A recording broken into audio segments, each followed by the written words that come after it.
klase talaga kapag sense of humor ng mga Pilipino ang pag-uusapan natin, di ba? Oo, nasa 90% ng ating mga netizens ang matindi ang humor sa kanilang katawan. Tulad na lang ng hilig sa basketball, pagkain at iba pa.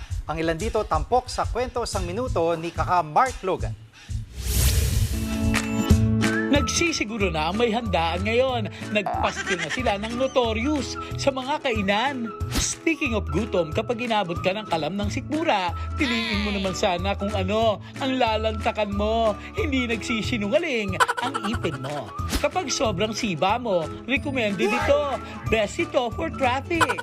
Sa mga musikero dyan, ingat sa pagbili ng mixer ha. Ito naman sinadyang gawin para sa mga close masyado sa isa't isa. Sambit nila sa isa't isa. Tara, usap tayo. At kung di rin lang napupupo, i-preserve na natin sa Enero ang date nyo ng Inidoro. Pag-ipunan po muna natin. Nagpapa-hair dye lang. Hindi ko naman sinabing gawin mo akong taong grasa. Ayun, 1 taon na naming hinahanap itong barena. Andyan ka lang pala. Nagbabalita mula sa frontline ay yung laptop. Nawawala yung charger eh.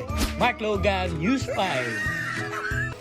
Mga kapatid, Cheryl Cosim po, huwag maging huli at maging una sa lahat sa balitaan.